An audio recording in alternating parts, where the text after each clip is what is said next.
Mas perkenalannya yang luar biasa. Sebenarnya nggak gitu-gitu amat sih. Karena ditulis di selembar kertas tuh jadi seolah-olah luar biasa gitu ya. Padahal nggak teman-teman. Saya sendiri ngerasa masih sebagai seorang pembelajar yang tiap hari saya masih membaca, tiap hari saya masih update ilmu, tiap hari masih berusaha untuk jadi pribadi yang lebih baik lagi. Kebetulan mungkin hari ini pengalaman saya, pendidikan saya sedikit lebih banyak dibandingkan para audiens, khususnya para mahasiswa. Jadi konteks saya bicara pada hari ini lebih ke sharing dari pengalaman dan juga bercerita tentang apa yang saya lakukan dari sisi praktek, bukan hanya dari sisi teoritis. Dan hari ini pertama-tama juga ya saya mau ucapkan terima kasih yang sebesar-besarnya kepada IBT Untan yang sudah mengundang saya untuk hadir sebagai salah satu pembicara dalam kegiatan program Activate. Mudah-mudahan bisa memberikan jawaban atas pertanyaan teman-teman, bisa memberikan masukan, bisa memberikan ilmu, inspirasi yang membuat teman-teman akan bertindak pada ujungnya. Karena teman-teman percaya sama saya, hasil itu didapatkan dari aksi, bukan hanya sekedar koleksi informasi. Dan saya juga mau berterima kasih kepada rekan saya, Mas Dimas, yang kebetulan kita ini lumayan dekat lah, kenalan dan punya bisnis di bidang yang sama, di bidang edutech startup. Izin untuk presentasi teman-teman nunjukin slide presentasi saya, apakah udah kelihatan sama teman-teman semuanya? Sudah, Udah Kak. ya? Oke. Jadi dalam kesempatan kali ini, judul dari presentasi yang ingin saya sampaikan itu adalah pelajaran-pelajaran yang bisa kita dapetin dari pengalaman mengembangkan, membuat sebuah startup. Sedikit overview ya teman-teman tentang usaha saya. Mungkin masih banyak di antara teman-teman semuanya yang nggak pernah ngeliatin, nggak pernah tahu bahwa ada orang dari Kalimantan Barat, khususnya dari Kabupaten Sambas, malahan orang dari daerah yang punya sebuah startup yang skalanya bisa sampai skala nasional. Saya sendiri, teman-teman, sebenarnya nggak ekspektasi juga bisa sebanyak ini. Awalnya, oke, saya cerita dulu, cerita dulu dikit tentang bisnis overview saya ya. Jadi ini Smart CASN itu adalah sebuah aplikasi digital yang tujuannya sangat spesifik, teman. Niche marketnya itu adalah tiga. Yang pertama adalah buat anak-anak muda yang lulus SMA, misalnya yang akan menghadapi tes sekolah kedinasan, baik itu TNI Polri maupun mereka yang ingin masuk sekolah kedinasan seperti IPDN, Poltekim, dan lain sebagainya. Proses seleksi mereka itu sama, teman-teman, di awal-awal. Mereka harus melewati proses seleksi yang namanya TKD, dan seterusnya. Dan kita menyediakan layanan tersebut sejak tahun 2018, jadi kurang lebih sudah 7 tahun berdiri, memasuki tahun yang ke-8, dan alhamdulillah bisa dipakai oleh lebih dari 198.000. Angka exactnya saya kasih ini 198.373. Kebetulan semalam saya baru nambah-nambah slide-nya biar informasi yang teman-teman dapatkan itu bisa lebih up to date. Dan alhamdulillah pengguna dari aplikasi kita juga itu ada di semua provinsi dari Aceh sampai dengan Papua. Mungkin ada yang bertanya nih, gimana kok bisa tahu penggunanya dari Aceh sampai dengan Papua kan? Teman-teman, kalau kalian punya aplikasi digital, itu kalian bisa tracking down to the square meter bahasa kerennya. Sampai ke titik yang paling akurat di mana orang sedang online menggunakan aplikasi kalian. Dan saya tahu persis saat misalnya ada yang online di Jayapura, ada yang sedang online di Maluku, ada yang sedang online di Jakarta, di Sumatera, dan seterusnya akan muncul di report analisis yang ada di desktop laptop saya. Jadi bisa saya sampaikan bahwa alhamdulillah kita bisa memberikan pengaruh dari Aceh sampai dengan Papua. Kebetulan teman-teman, misi kehidupan saya dari awal itu satu. Saya pengen memberikan dampak untuk 1 juta orang. Nggak tahu kenapa pengen 1 juta orang. Angkanya keren aja terdengar di telinga saya 1 juta orang gitu. Dan alhamdulillah bisa sejauh ini mungkin udah seperti seperlima atau 20% jalan dari tujuan kehidupan saya. Dan mungkin dari hasil yang sudah kita capai sejauh ini ya ada ribuan orang yang sudah berhasil lulus di instansinya masing-masing, baik itu di instansi pusat, instansi daerah maupun instansi provinsi. Kalau nggak percaya nanti silakan cek sendiri Instagramnya, silakan cek sendiri websitenya. Semua testimoni tersebut real teman-teman. Wallahi, dunia akhirat saya tanggung semuanya real dan alhamdulillah bisa ngebantuin buat mereka yang benar-benar serius belajar untuk mencapai cita-citanya, menjadi abdi negara, dan bisa berbuat yang terbaik buat negara dari mereka umur sekarang sampai dengan mereka pensiun, mungkin di umur 60-an nanti. Atau bahkan sampai meninggal dunia. Gimana mulai semua usahanya? Itu pertanyaan yang paling mendasar kan? Awalnya teman-teman saya sendiri pun, cerita sedikit pada saat saya lulus kuliah, saya itu lulus kuliah dari Unimas Malaysia. Ada yang tahu nggak Unimas itu di mana? Mungkin beberapa mahasiswa saya yang hadir juga di sini tahu karena saya sering cerita saat di kelas. Unimas itu salah satu kampus teman-teman negeri milik pemerintah Malaysia yang lokasinya kebetulan ada di Sarawak, Malaysia. Kurang lebih 35 menit dari kota Kuching, ada sebuah kota kecil namanya Samarahan. Nah, di Samarahan tersebut ada sebuah kampus namanya Unimas. Dan saya kebetulan bisa berkesempatan buat kuliah di sana karena berbagai cerita. Termasuk salah satunya karena ditolak Untan pada tahun 2013 kemarin. Plot twistnya yang cukup menyenangkan buat saya adalah hari ini, saya tiba-tiba ngajar di Untan. Itu rasa-rasanya sesuatu yang, apa ya, kehidupan ini kadang-kadang memberikan kita jalan yang nggak pernah kita bayangkan gitu. 2013 kita ditolak, hari ini kita malah diundang untuk menjadi salah satu pemateri. Jadi sebuah kebanggaan yang cukup menyenangkan buat saya pribadi bisa datang ke sini dan bisa kontribusi di kampus yang banyak memberikan peran buat masyarakat di Indonesia, khususnya di Kalimantan Barat. Jadi saat saya 2017 itu lulus teman dari Malaysia, saya nggak tahu pulang ke Indonesia mau ngapain. Tujuan saya memang tetap pengen menjadi seorang pengusaha, nggak ada cerita lain di kepala saya. Emak saya, bapak saya, semua itu nyuruh saya, ya udahlah honor-honor dulu, cari kerja dan seterusnya. Di kepala saya teman nggak pernah pengen seperti itu. Nggak tahu kenapa. Memang dari SMA, hobi saya itu baca-baca cerita tentang seorang pengusaha dan seterusnya. Sehingga terbentuk dari SMA sampai dengan saya kuliah, cita-citanya pengen jadi seorang pengusaha, that's it, entrepreneur, harga mati. Meskipun orang tua kita kadang-kadang nggak setuju karena yang ada di kepala mereka dengan pendidikan yang mereka miliki, teman-teman, itu hanya mengerti bahwa yang kehidupan yang baik itu adalah punya pekerjaan yang tetap, kerja di kantor, ruangan ber-AC, dan seterusnya. Itu yang dianggap mereka sebagai sukses. Sedangkan saya karena bacaannya sedikit lebih banyak, plus pergaulannya sampai ke luar Indonesia, skala internasional, jadi banyak pengaruh-pengaruh buku yang saya baca, pergaulan, ekosistem yang saya alami memberikan pengaruh positif dalam cara cara saya memandang kehidupan. Jadi 2017 saya lulus, saya pulang ke Indonesia, saya nggak tahu mau ngapain. Karena memang rahasia umum juga di Indonesia, kalau kita mau mendapatkan apapun, termasuk buka usaha, kadang-kadang harus punya koneksi yang kuat dengan orang-orang tertentu. Harus punya orang dalam, dan seterusnya. Akhirnya saya bingung mau ngapain. Tiba-tiba 2018 itu akan dibuka seleksi CPNS. Setelah 4 tahun moratorium, buat teman-teman nih yang nggak tahu konteksnya, saat Pak Jokowi jadi presiden tahun 2014, itu Indonesia nggak mengadakan penerimaan CPNS selama 4 tahun, teman-teman. Dari 2014 moratorium, full stop. Nggak ada penerimaan sama sekali. Dan diadakan pertama kali pada tahun 2018. Tahu dong, kalau misalnya udah dibuka setelah 4 tahun vakum, itu jumlah peserta yang berminat tuh sampai dengan 3 juta orang, teman-teman. Dan masalah yang saya hadapi pada saat itu adalah, saya mau cari informasinya lewat mana? Itu pertanyaan besarnya. Saya mau cari informasi lewat mana sih yang satu platform bisa memberikan semua informasi yang saya butuhkan secara up to date? Saya cari-cari, nggak ada, teman-teman.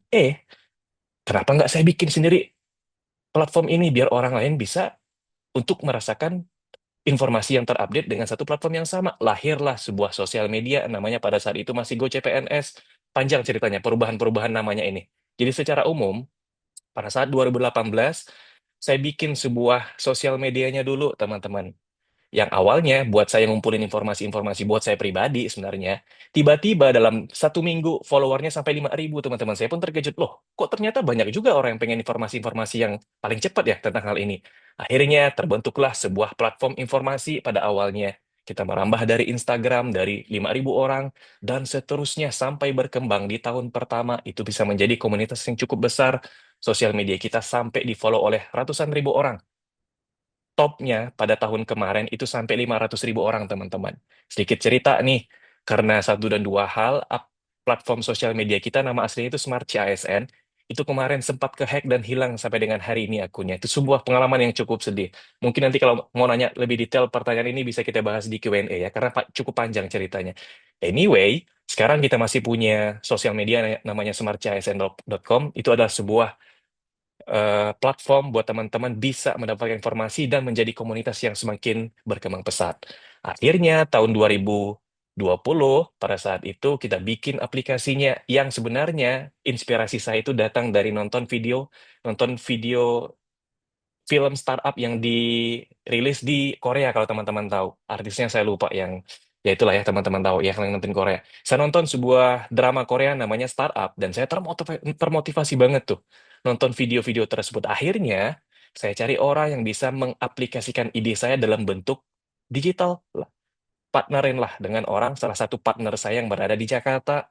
kita bikin semua konsepnya dari saya pengen seperti ini, desainnya seperti ini, layoutnya seperti ini, fiturnya seperti ini, dan seterusnya. Akhirnya 2020 awal terbentuklah platform web app atau website application yang sekarang kita kenal sebagai Smart CISN. Targetnya teman-teman tahun 2020 itu kita bisa dalam 1 tahun punya 100.000 pengguna ataupun user. Kenapa 100.000 kan pertanyaannya? Jawabannya teman-teman, karena untuk 1 tahun pertama seringkali tugas kita itu adalah untuk bangun brand awareness dulu, biar orang masuk dulu ke platform kita, mereka bisa pakai dulu aplikasi kita, barulah kita tawarkan produk-produk yang mungkin mereka tertarik buat membayar. Kalau mereka puas dengan apa yang kita sediakan. Makanya strategi kita pada awal-awal dan sampai juga dengan sekarang sih, itu bikin pelatihan tryout gratis yang semua orang bisa akses dari Aceh sampai dengan Papua. Dan saya bangga buat mengatakan bahwa kita termasuk pionir di dunia ini. Meskipun sekarang sudah banyak akun-akun cloning dan seterusnya, ya nggak apa-apa. Yang penting kita tetap bisa bertahan selama ini dan bisa tetap cash flow positif dari tahun 2018 sampai dengan tahun 2025. Dan mudah-mudahan 2026 nanti saat ada penerimaan besar-besaran kita bisa tetap eksis dan bisa memberikan manfaat buat lebih banyak orang lain. Nih, kuncinya teman-teman. Mungkin saya bisa show sedikit lah website saya. Sebenarnya tujuannya bukan buat promosi dan seterusnya, enggak teman-teman. Kebetulan saya, alhamdulillah tahu caranya promosi menggunakan strategi-strategi lewat pendidikan saya dulu. Jadi sedikit konteks saja bisa memberikan gambaran mana sih websitenya misalnya buat yang belum pernah melihat. Nih saya bukain sebentar.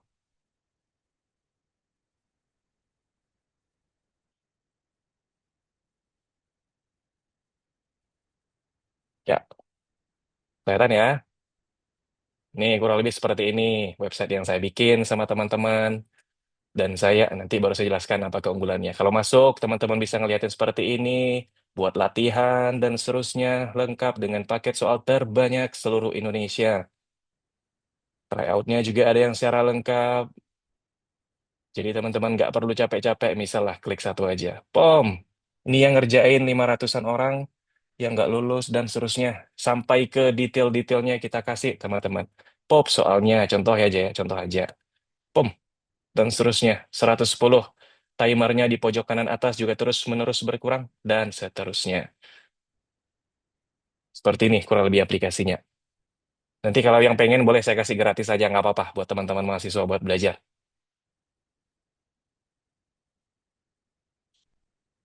Itu overview bisnis yang saya jalanin. Sekarang kita lanjut materinya. Nih, cara kita bisa tetap bertahan di kompetisi yang sangat ketat, teman-teman. Buat saya pribadi, dua kuncinya. Menjadi yang terbaik di pasaran sana. Oke, gimana caranya? Pastiin bahwa produk atau jasa yang kita tawarkan ke orang lain adalah yang terbaik dari semua sisi yang teman-teman bisa improve. Contoh dari pengalaman saya pribadi nih, teman-teman. Kalau teman-teman misalnya mau tes CPNS dan seterusnya, kalau beli buku dari Gramedia bisa nggak? Bisa. Harganya berapa? Kisaran 175.000 sampai dengan 200.000, teman-teman. Oke? Jumlah soalnya dalam satu buku 300-400 halaman tersebut maksimal 1.000 soal, teman-teman, bang soalnya. Dengan harga 175.000 sampai dengan 200.000, saya bersama dengan tim hire orang buat bikin soal S2, S3, teman-teman yang kita hire buat bikin soalnya. Per hari ini punya koleksi soal lebih dari 10.000 alias 10 kali lipat lebih banyak dari buku yang dijual di Gramedia. Berita baiknya, harga yang kita bikin lebih murah dibandingkan satu buku di Gramedia tersebut. Dan itu adalah contoh dari penerapan be the best in the market. Pertanyaannya, kok harganya murah banget? Apakah kualitasnya murahan? Itu kan jawabannya enggak, teman-teman. Karena saya ngukur bahwa kalau dulu karena saya belum punya uang, kalau harganya saya mahalin, berapa banyak orang sih yang mampu buat beli, berapa banyak orang sih bisa akses. Sehingga niat saya bukan hanya buat cari keuntungan, tapi juga memberikan dampak sosial yang positif buat teman-teman di luar sana yang uangnya pas-pasan misalnya. Saya kasih satu contoh, teman-teman. Pernah ada seorang user kita yang ngadu bahwa dia itu punya duit cuma 100.000, teman-teman. Sedangkan harga paket kita waktu itu 149.000 rupiah. Dia DM langsung di sosial media kita karena saya orangnya nggak enakan dan ya udahlah, ya udah bang silakan aja abang ini langsung saya kasih gratis teman-teman. Nggak peduli juga saya. Yang penting kita bisa menyediakan aplikasi ini ada orang yang mampu bayar, yang nggak mampu ya udah kita gratisin aja. Kontribusi saya nih buat daerah. Saya umumin di Facebook saya, silahkan dicek tahun 2021 mungkin ya. Semua orang dari daerah saya, dari Kabupaten Sambas, saya gratisin teman aksesnya nggak perlu bayar.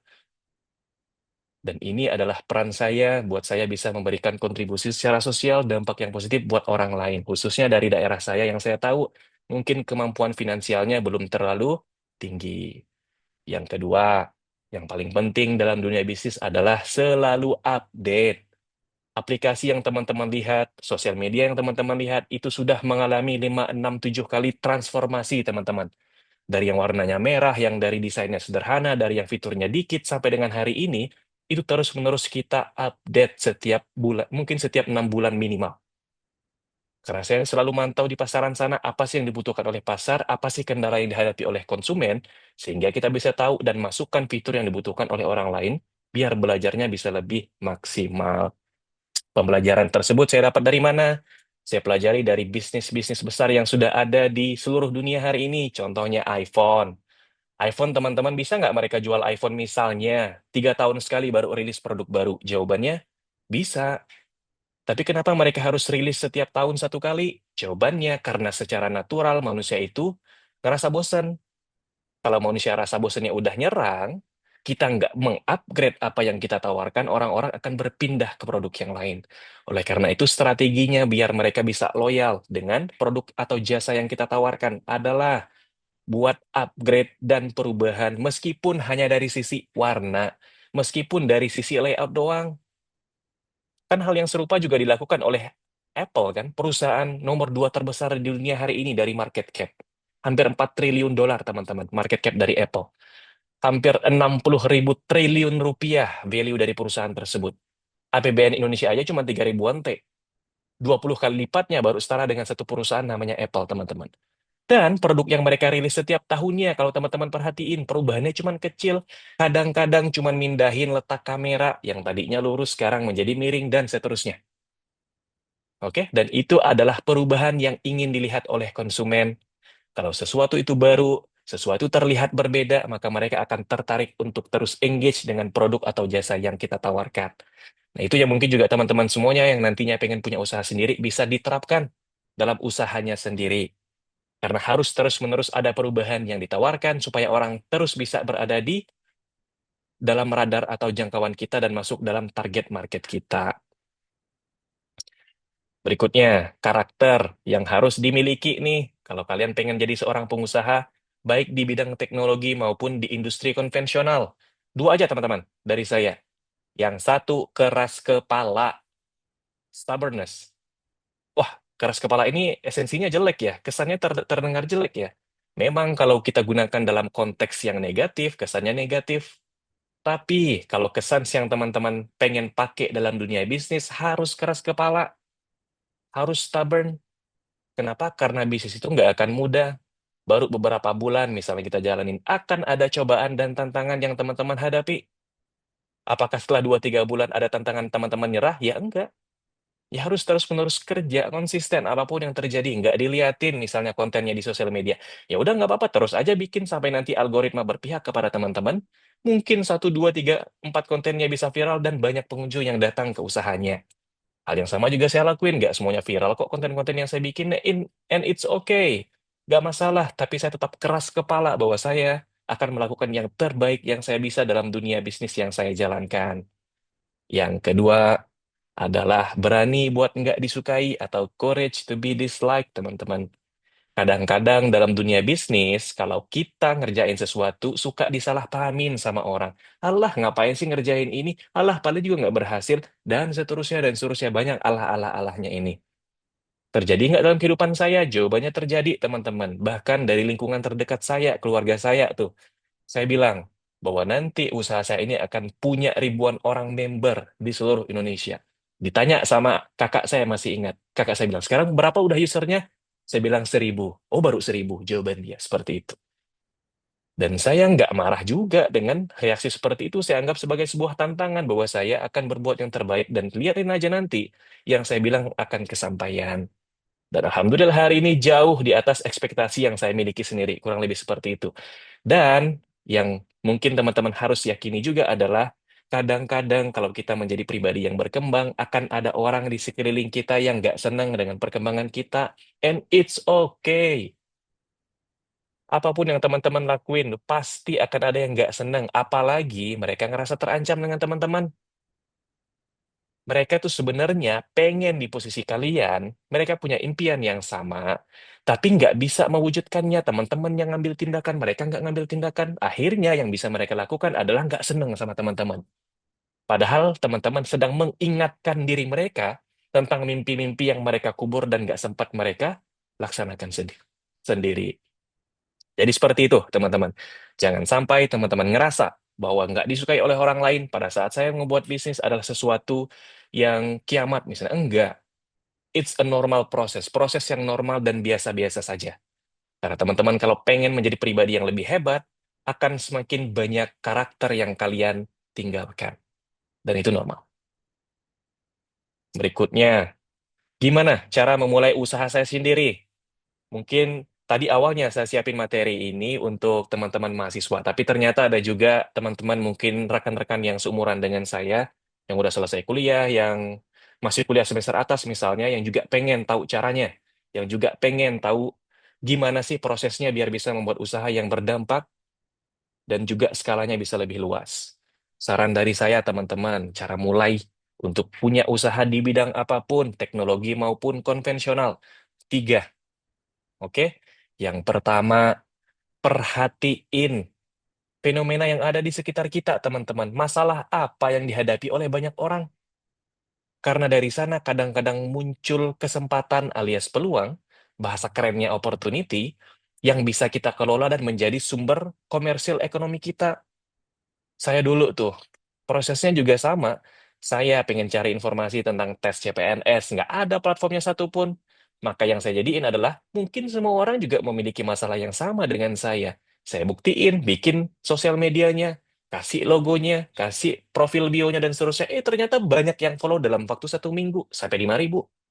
Bayangkan, hanya dari permasalahan kecil yang saya hadapi sendiri, saya mikirnya orang juga punya permasalahan yang sama, sehingga lahirlah sebuah usaha yang dipakai dan memberikan manfaat untuk ratusan ribu orang di seluruh Indonesia hari ini.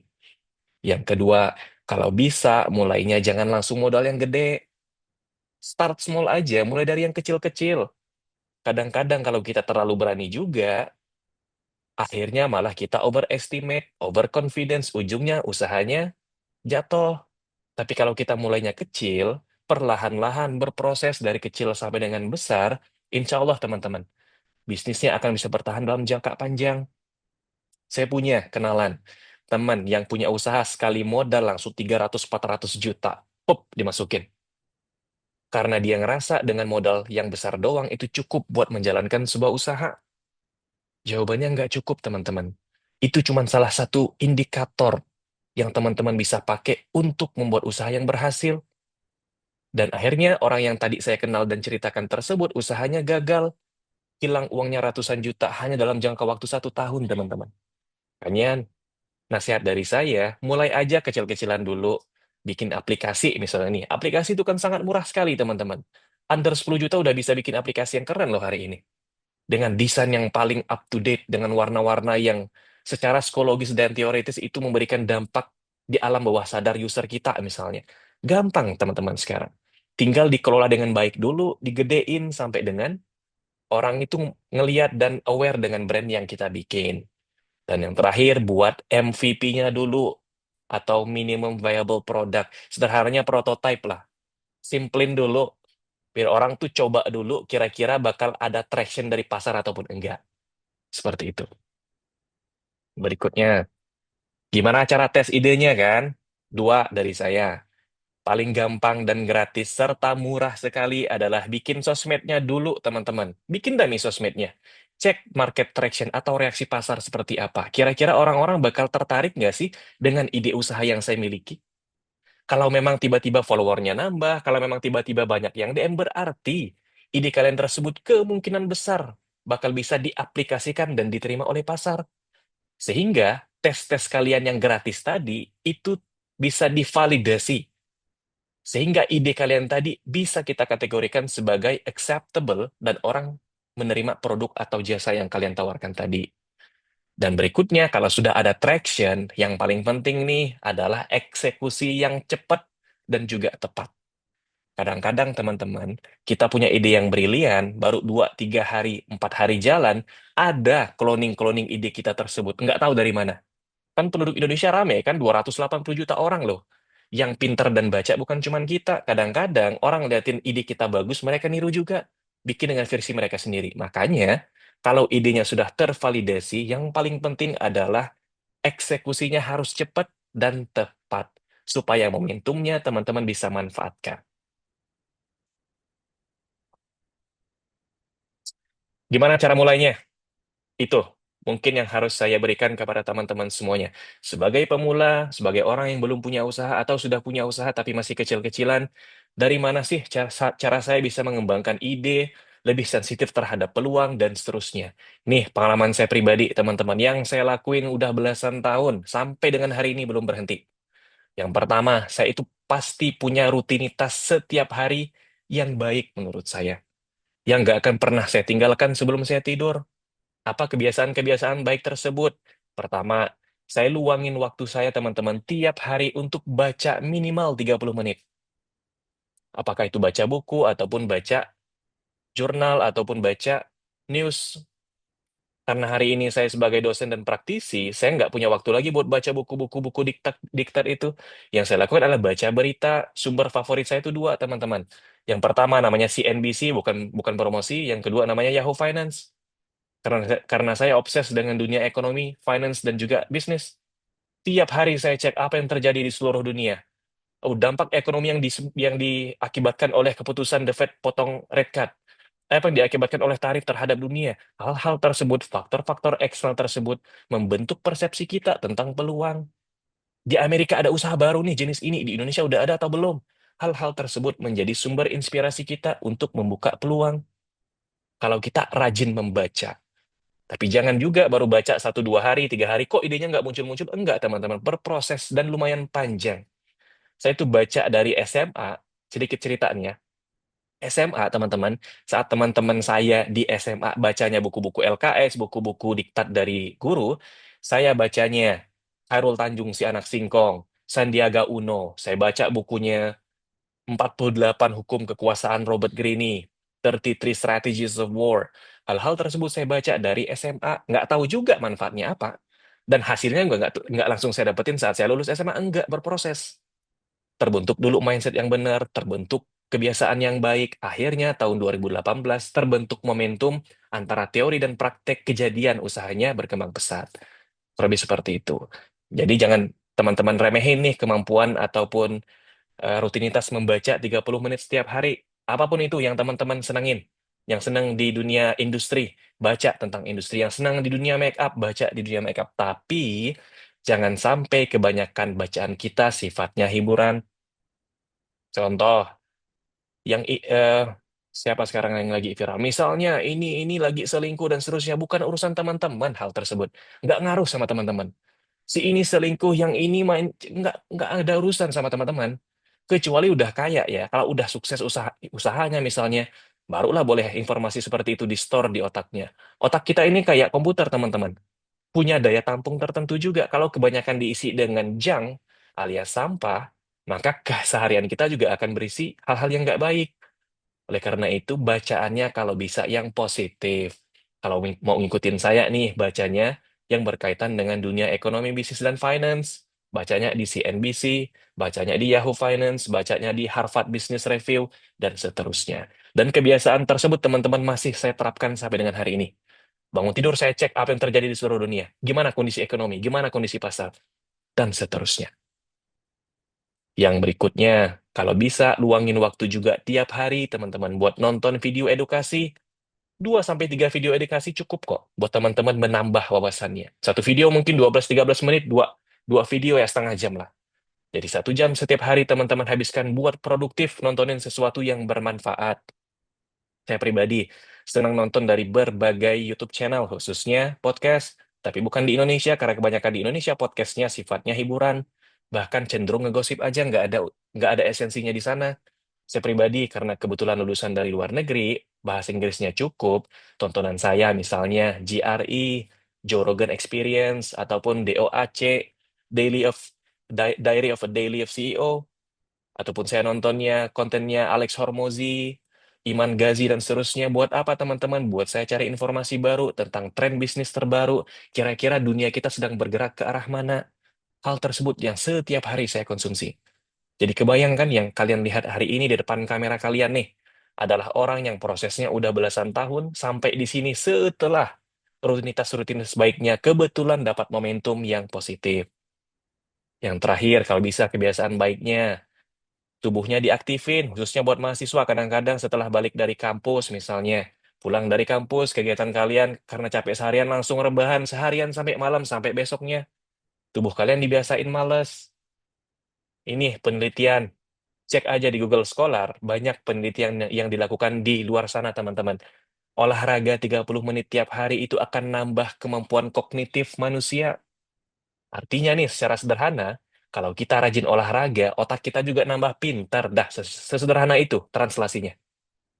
Jadi, kalau bisa, ya minimal seminggu 3 kali lah atau 4 kali buat olahraga, badannya diaktifin sehingga otak kalian juga terus panas. Dilatih otaknya lewat nonton, lewat baca, plus badannya digerakin lewat olahraga, insya Allah teman-teman bisa punya peluang yang lebih besar buat menjalankan kehidupan yang lebih baik, termasuk di industri startup. Kiaman ya, nggak ngantuk kan?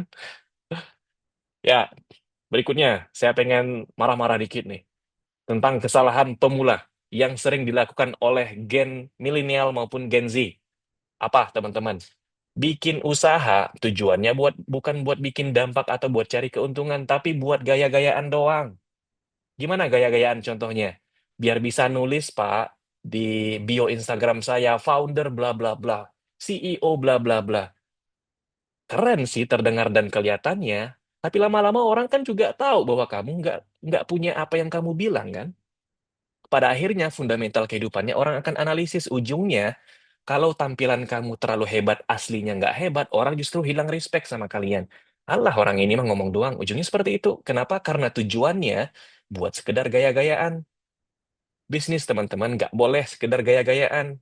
Kalau teman-teman liatin nih Instagram saya misalnya, ada nggak ngeliatin saya founder ini dan seterusnya? Enggak. Kenapa? Beberapa alasan sih. Salah satunya saya nggak pengen dikenal sebagai seorang pengusaha meskipun penghasilan kehidupan saya mayoritas datang dari bisnis, bukan dari mengajar sebagai seorang dosen. Alhamdulillah, teman-teman, Allah itu cukup baik dengan saya. Tanpa saya ngajar jadi seorang dosen pun, saya cukup secara finansial. Saya bisa makan, saya bisa memberikan kehidupan yang baik buat keluarga saya. Alhamdulillah sudah cukup lewat usaha-usaha yang saya jalankan sejak 2018. Kebetulan karena saya punya pendidikan yang cukup baik, kenapa nggak saya sebarin aja informasi dan pengalaman saya lewat dunia pendidikan seperti itu aja, teman-teman. Jadi saat saya ngajar di kampus nggak pernah mikirin masalah gaji, dan sebagainya, enggak. Cukup aja buat saya bisa ngajar, diberikan ruang buat saya interaksi dengan mahasiswa, menyenangkan. Biar teman-teman mahasiswa, mahasiswa itu tahu bahwa bisnis itu bukan sekedar hanya untuk gaya-gayaan saja. Tapi yang lebih penting adalah tentang memberikan dampak buat orang lain. Yang berikutnya nih, kesalahan yang juga nggak kalah gedenya di kalangan generasi milenial dan Gen Z kita. Udah buka usaha, pengen cepet untung, baru buka usaha seminggu nih langsung naikin harganya mahal-mahal. Yalah, untung sih laku, tapi nggak bertahan dalam jangka panjang, teman-teman. Mainnya agak sedikit soft, cara mengelola usahanya agak sedikit halus, supaya bisnis kalian bisa bertahan lebih lama, supaya usaha kalian bisa berada di pasaran selama mungkin. Kenapa saya katakan seperti itu? Ini perkataannya Jeff Bezos. Tahu nggak Jeff Bezos siapa? Foundernya, co-foundernya Amazon. Itu e-commerce terbesar di dunia hari ini, teman-teman. Market cap-nya 2 sampai dengan T US dollar. Ya 50 ribu triliun lah valuasi dari perusahaan tersebut. Kebayang nggak seberapa valuable-nya perusahaan tersebut? Dan dia termasuk salah satu orang terkaya di dunia hari ini. Tahu nggak dia bilang apa tentang bisnis? Nih, dia bilang, bukan saya yang bilang. Kalau saya yang bilang mungkin teman-teman nggak perlu dengerin. Tapi kalau salah satu orang terkaya nomor 3 di dunia bilang ini, wajib kita dengerin. Apa dia bilang? Bisnis itu teman-teman pasti mati. Bisnis pasti mati. Tugas dari seorang CEO, tugas dari seorang entrepreneur adalah memperpanjang usianya semaksimal mungkin. Kan sama kayak kita manusia kan? Secara sederhana logikanya, kita semua pasti meninggal kan? Tinggal tujuan kita untuk memperpanjang selama mungkin. Biar kita bisa bertahan selama mungkin di pasaran, tuh, konteks bisnis nih. Sehingga bisa memberikan dampak yang positif buat serame-rame orang di luar sana. Seperti itu. Jadi kalau bisa jangan digaya-gayai. Meskipun nggak masalah juga sih kalau misalnya kalian nulis di profil IG-nya bagus. Kalau bisnisnya beneran jalan dan tujuan kalian buat mempromosikan dan memperkuat branding kalian sebagai seorang entrepreneur. It's okay. Tapi kalau buat gaya-gayaan kosong, saran dari saya jangan seperti itu. It's a big no lah kurang lebihnya. Masih ada nggak waktu saya nih? Kayaknya kelamaan saya ngomong. Berikutnya, mungkin sedikit bicara tentang hal yang mengerikan ya teman-teman ya. Tentang dark side of business competition. Ini nggak banyak dibahas oleh orang di luar sana. Perlu saya sampaikan buat teman-teman semuanya. Apa itu? Kadang-kadang teman-teman, business competition, pitching idea, itu adalah cara-cara dari oknum-oknum tertentu untuk menyerap ide dari akar rumput. Ide-idenya kalian, wah dikasih penghargaan dan seterusnya. It's okay. Tapi ide kalian mereka pakai tanpa sepengetahuan kalian. Dalam bahasa sederhananya dicuri idenya. Karena bisnis-bisnis besar ya teman-teman selalu cari sesuatu yang baru mereka. Dan kadang-kadang udah mentok cari dari akar rumput sumber inspirasinya, sumber idenya. Lahirlah bikin kegiatan ini, lomba ini, dan seterusnya. Yang tujuannya, meskipun nggak semuanya sih, ada oknum-oknum tertentu yang teman-teman harus hati-hati, yang tujuannya hanya sekedar untuk mencari ide yang bisa mereka ambil dan pakai. Jangan sampai kita terjebak dalam kegiatan seperti ini. Makanya, cara memproteksi dari ketidakenakan tersebut adalah harus punya yang namanya intellectual property. Bahasa Indonesianya haki, hak atas kekayaan intelektual. Supaya teman-teman punya proteksi, punya perlindungan terhadap ciptaan teman-teman semuanya, baik itu ide model bisnis, baik itu logo, baik itu nama usaha, dan seterusnya harus terproteksi. Supaya nggak ada orang yang bisa ngeklaim dan teman-teman punya haknya dan diakui secara undang-undang. Ini sangat penting sekali teman-teman. Jadi jangan sampai teman-teman punya ide yang bagus dicuri sama orang lain. Terjadi nggak Pak? Misalnya pertanyaannya kan terjadi teman-teman. Satu kasus di Amerika Serikat yang ingin saya berikan kepada teman-teman semuanya. Apa itu? Kasus Ford melawan salah satu profesor di Amerika Serikat namanya Robert Greene. Jadi pada saat itu teman-teman, Ford adalah perusahaan mobil terbesar di Amerika Serikat. Sampai hari ini pun mereka masih menjadi salah satu perusahaan terbesar di Amerika Serikat. Mereka itu melihat sebuah invention dari Robert Kern, sorry, Robert lah. Dia membuat sebuah ide yang sederhana sebenarnya buat bikin wiper mobil yang blinking. Jadi kayak mata. Prinsipnya, dia dapetin saat ngeliatin mata manusia yang secara natural itu selalu blinking alias kedip-kedip. Dulu, wiper itu selalu jalan gini ya. Nggak ada blipping, nggak ada. Nggak ada berhentinya dan seterusnya. Tiba-tiba si Profesor Robert ini punya ide tersebut dan dia bikin blinking wiper. Presentasilah di depannya Ford Motor Company, diterima, bikin kesepakatan, jadi, dan seterusnya. Tiba-tiba, teman-teman, beberapa bulan kemudian, mobil-mobil Ford tanpa sepengetahuan si inventor mencuri idenya si profesor tadi. Akibatnya marah total si profesor, dan dia nuntut ke pengadilan. Untungnya, dia punya proteksi atas hak kekayaan intelektual, sehingga dia bisa mendapatkan ganti rugi, teman-teman, dari Ford 10 juta dolar. Ya, 160 miliar lah uangnya hari ini kira-kira. Karena idenya itu dipakai dan dicuri oleh orang lain, dan sudah punya IP ataupun haki. Oleh karena itu, kalau teman-teman nanti ini punya ide yang bagus, jangan lupa buat didaftarin haki. Hari ini toh sangat mudah sekali daftarnya bisa lewat online dan murah sekali. Jadi protect ide-ide teman-teman tersebut. Jangan sampai dipakai oleh orang lain. Sama IBT Untan juga nanti saya yakin bisa dibantu sama mereka untuk pendaftaran hak atas kekayaan intelektual. Jadi kalian yang punya usaha, punya ide bisa bergerak dan kerjasama dengan IBT Untan untuk mengembangkan idenya dan punya hak atas kekayaan intelektual. Berikutnya, sedikit cerita tentang startup winter. Pak, sekarang kan lagi musimnya startup winter, Pak. Apa itu startup winter? Kondisi di mana usaha-usaha rintisan yang bergerak di bidang teknologi lagi surut lah sederhananya. Kalau ingat tahun 2000-an awal, 2020 lah, sebelum COVID itu teman-teman, semua orang pengen bikin startup. Ide apapun itu dikasih funding sama investor. Kalau teman-teman yang ngikutin dunia startup. Banyak perusahaan-perusahaan Indonesia yang idenya bagus, diinvest besar-besaran sama investor dalam dan luar negeri. Tapi tiba-tiba hari ini, tren tersebut menurun drastis. Bahkan hanya ada satu atau dua perusahaan teknologi yang masih bertahan. Bahkan yang sudah besar dan IPO pun hari ini banyak yang tutup. Bahkan banyak yang fraud juga akhirnya. Oke? Hal tersebut bukan berarti teman-teman industri startupnya mati. Enggak. Sedang dalam proses hibernasi aja. Sedang lagi downtrend aja. Dan ini adalah siklus normal dalam bisnis. Semua bisnis, teman-teman, itu pasti ada pasang surutnya. Ada waktu trennya naik, ada waktu trennya sedang tiarap kayak sekarang. Tapi percaya sama saya, history itu pasti akan berulang. Sejarah itu pasti berulang, teman-teman. Akan ada satu titik nanti di mana tren pembuatan atau pengembangan usaha berbasis teknologi akan kembali naik. Dan kalau bisa, teman-teman, sebelum trennya naik, sudah persiapan dari sekarang.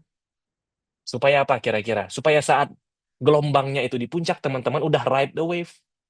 Bukan saat gelombangnya tinggi, teman-teman baru mau mulai dari bawah. Enggak seperti itu, teman-teman. Contoh sederhananya mau saya kasih tahu nih. ChatGPT. Tahu kan ChatGPT yang teman-teman pakai setiap hari buat ngerjain tugas dari dosen juga kadang-kadang pakai ChatGPT tanpa sepengetahuan dosennya misalnya. Oke? ChatGPT itu dibikin tahun 2015-2016, teman-teman.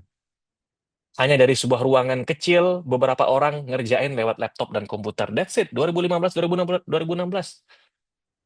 Oke, dari hanya beberapa orang, fast forward hari ini, salah satu perusahaan paling influential dan penggunanya paling besar di seluruh dunia, bukan hanya di Indonesia. Oke, ingat, mereka bisa dapat momentum tersebut tahun 2022 November, pertama kali ChatGPT dikenalkan di pasaran November 2022, nanti cek datanya. Oke, artinya dari tahun 2022 sampai dengan 2015, kurang lebih 7 tahun mereka ngapain? Tiarap, siap-siap, bikin desain, bikin, dan seterusnya. Mereka berusaha bertahun-tahun tanpa hasil, teman-teman. Tanpa ada yang notice, tanpa ada yang tepuk tangan, tanpa ada yang macam-macam. Nggak ada. Dan mereka tetap bertahan karena mereka percaya dengan ide mereka. Akhirnya, momentum tersebut terbentuk tahun 2022. Hanya dalam beberapa hari, jumlah downloadnya itu sampai dengan lebih dari 500 juta download dan pengguna hari ini untuk aplikasi ChatGPT di seluruh dunia. Karena mereka muncul, teman-teman, sekarang industri teknologi dunia, khususnya pemain-pemain besar kayak Google, mulai goyang. Ini saya ceritakan sedikit, boleh ya? Jadi saya beberapa waktu yang lalu nonton sebuah podcast yang membahas tentang dominasi dari Google yang sekarang sudah mulai secara perlahan akan digeser oleh dominasinya ChatGPT. Kenapa? Karena generasi muda kita, Gen Z, Gen Alpha juga mungkin ya sekarang ya, itu lebih senang mendapatkan jawaban langsung dari pertanyaan yang mereka ajukan. Kalau kita googling misalnya, teman-teman mau nanya apapun lewat Google, jawaban teman-teman akan diberikan oleh Google-nya adalah referensi jawaban. Jadi teman-teman harus baca lagi, harus harus cek lagi, cari jawaban sendiri, buang waktu buat Gen Z. Gen Z ini senangnya sesuatu yang simpel-simpel aja. Makanya mereka lebih senang pakai ChatGPT hari ini. Yang nanya apapun langsung keluar jawabannya, di bawahnya baru keluar referensinya. Dan Google udah mulai tahu hal tersebut, teman-teman. Dan mereka, kalau tidak beradaptasi, bisa-bisa digantikan oleh ChatGPT. Karena yang pakai Google rata-rata yang usianya lebih tua. Orang-orang tua kita, misalnya termasuk kita lah, termasuk saya lah mungkin. Masih pakai Google. Per hari ini pun saya sudah mulai transisi dari menggunakan Google ke menggunakan ChatGPT. Artinya, Google sekarang pun membutuhkan inovasi baru dalam produknya. Makanya mereka juga bikin Gemini dan seterusnya, supaya bisa terus relevan di konteks bisnis teknologi dunia. Poinnya teman-teman, ChatGPT ini selama 7 tahun tidak dapatkan atensi apapun. Sampai pada akhirnya mereka dapat momentum 2022 dan menjadi salah satu pemain terbesar yang disegani hari ini. Berikutnya, tentang kesempatan di masa depan. Ini mungkin yang menjadi pertanyaan teman-teman. Bang, Pak, kira-kira di masa depan ini mengarah ke mana sih trennya? Industri apa yang akan bergerak lebih kuat dan seterusnya. Itu pertanyaannya kan? Dari analisa saya pribadi, dari apa yang saya baca dan saya tonton, plus saya pikirkan sendiri. Setidaknya ada beberapa industri yang akan berkembang lebih pesat dalam 5 tahun ke depan, sampai 2030 lah minimal. Yang pertama, perkembangan AI. Hari ini kita masih pakai generatif AI, atau umum bahasa sederhananya akan lebih spesialisasi menjadi era agentic AI bahasanya. Semua orang akan punya personalized AI-nya sendiri di masa depan. Sehingga orang akan minta bantuannya bukan lagi ke orang lain, tapi langsung ke AI bantuan yang dipersonalize, di-customize dengan kebutuhan orang tersebut. Yang juga akan berkaitan dengan dunia robotics. Karena kita nggak cuma butuh jawaban, kadang-kadang butuh aksi nyata juga dari AI ini. Akhirnya dibuatlah badan buatan dari besi dan seterusnya yang akan ditanam AI di kepalanya. Sudah berkembang belum hari ini? Sudah, teman-teman. Di berbagai belahan dunia, Amerika Serikat dan Cina utamanya, sudah mengembangkan robot AI yang bisa menyelesaikan permasalahan manusia hari ini. Meskipun belum sempurna, tapi dalam 5 tahun bayangkan perkembangannya kalau semua sumber daya ditumpahkan untuk mengembangkan industri robotics dan juga AI. Akibatnya, proses otomatisasi juga akan semakin melebar termasuk ke Indonesia. Proses uberisasi. Uberisasi ini secara sederhana menggunakan sumber daya orang lain untuk sebuah usaha. Kayak Uber, kayak Gojek lah di Indonesia. Yang punya Gojek nggak pernah punya motor, nggak pernah punya mobil, tapi bisa mempekerjakan ratusan ribu bahkan jutaan motor dan mobil untuk menjalankan industri usaha transportasi. Itu namanya Uberization.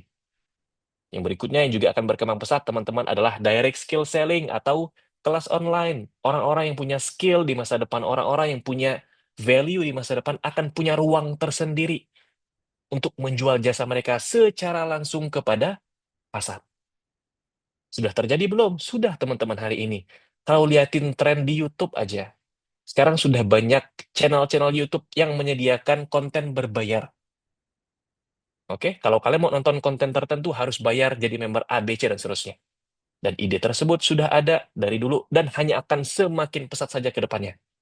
Jadi kalau kalian punya skill yang bagus, punya pengetahuan yang nggak banyak orang tahu, maybe suatu hari nanti punya peluang buat menjual pengetahuan tersebut langsung kepada konsumen. Sehingga lahirlah community-based app bahasanya. Orang-orang yang punya interest yang sama di bidang teknologi misalnya, atau di bidang saham. Ini kita bikin komunitas yang sama, bikin sebuah aplikasi. Si foundernya akan punya penghasilan yang besar dari sana. Nih, sama-sama pecinta cryptocurrency, misalnya bikin sebuah aplikasi, pengikutnya ratusan ribu, terciptalah sebuah community-based app. Orang-orang yang punya interest yang sama di bidang dan industri tertentu. Dan ini akan berkembang semakin pesat ke depannya. Saya tambahin mungkin dari slide saya ini. Yang juga akan berkembang pesat ke depannya adalah cryptocurrency. Saya percaya hal tersebut akan terjadi, teman-teman. Satu, cita-cita saya yang masih belum kesampaian dengan usaha digital saya. Saya pengen suatu hari nanti orang-orang bisa bayar jasa pakai aplikasi kita, bayarnya pakai kripto. Mungkin pakai Bitcoin, mungkin pakai Ethereum, mungkin pakai Solana, mungkin pakai Tether, dan seterusnya. Karena buat saya, it's cool aja gitu. Kita pakai teknologi, nggak harus pakai uang secara langsung. Sehingga masa depan akan lebih transparan lewat teknologi blockchain. Semua orang bisa cek transaksinya tanpa ada pihak ketiga yang men-stop ataupun menghentikan transaksi yang terjadi. Bahasa sederhananya peer-to-peer transaction. Sehingga orang-orang bisa melakukan transaksi tanpa takut transaksinya tidak akan terjadi. Teman-teman mau pakai jasanya, misalnya orang-orang dari Amerika Serikat, nggak perlu transfer lewat bank lagi. Pakai Tether misalnya, stablecoin USDT atau USDC. Itu langsung datang dan masuk ke walletnya orang tersebut tanpa adanya pihak bank. Buat kalian yang belum tahu nih, kalau mau transfer uang ke Amerika Serikat atau ke belahan negara manapun, teman-teman, butuh 2 sampai 3 hari baru sampai ke rekening orang yang kita tuju. 2 sampai 3 hari. Dan itu belum tentu di-approve tuh sama banknya. Kalau kita pakai kripto, 15 detik langsung masuk ke wallet orang yang kita tuju tanpa adanya pihak ketiga. Dan hanya masalah waktu saja hal ini akan semakin besar ke depannya. Bukan ajakan buat investasi, enggak. Biar kalian tahu dan aware dan perdalam sendiri nantinya. Bahwa teknologi kita sudah berkembang sedemikian rupa. Dan peluangnya terbuka lebar di depan kita.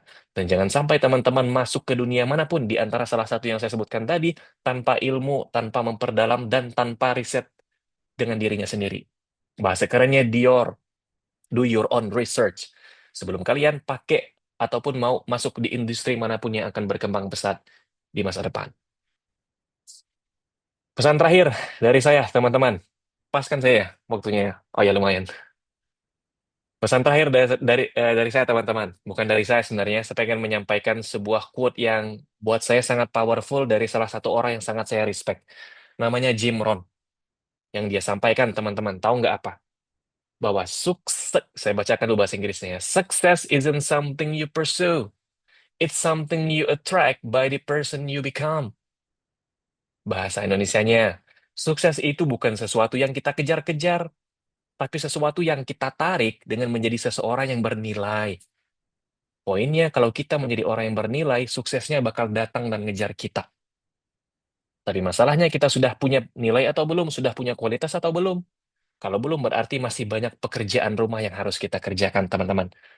Termasuk saya pribadi, akan terus upgrade diri, akan terus nambah ilmunya, supaya konteks yang saya sampaikan di kelas maupun di forum-forum seperti ini bisa relevan dengan konteks terbaru.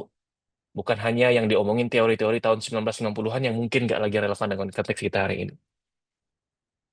Demikian teman-teman, terima kasih banyak.